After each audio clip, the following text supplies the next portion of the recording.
ضروری ہے.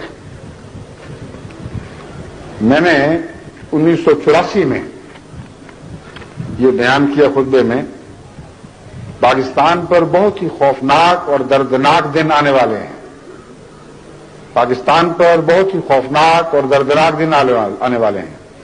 اس لیے میں پاکستان کے عوام سے اپیل کرتا ہوں کہ خواہ وہ بریلوی ہوں یا دیوبندی، خواہ وہ شیعہ ہوں یا کسی اور فرقے سے تعلق رکھتے ہوں، کہ اٹھو اور بیدار ہو جاؤ اور ہر اس تحریک کی مخالفت کرو جو کلمہ مٹانے کی تحریک آپ کے پاک وطن سے اٹھی ہے.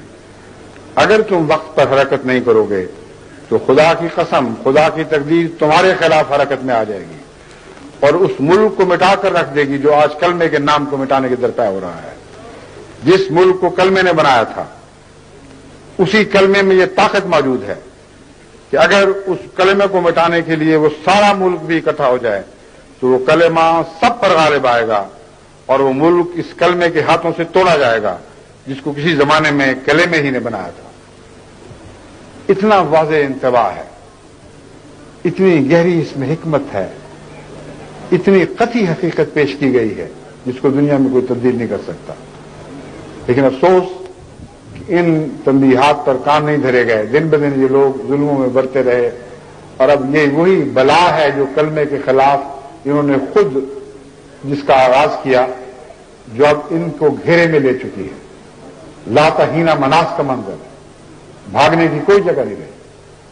اور اخبارات جس طرح اس کا اقرار کر رہے ہیں، میں چند حوالے آپ کے سامنے رکھتا ہوں. پھر اسی ضمن میں نے یہ کہا کہ وہ لوگ جو وطن بنانے والے تھے، جو صف اول کے شہری تھے، ان کو اپنے ہی وطن میں بے وطن کر دیا گیا ہے. اگر یہ حالت تبدیل نہ ہوئی تو ناممکن ہے کہ یہ سزا اس قوم کو نہ ملے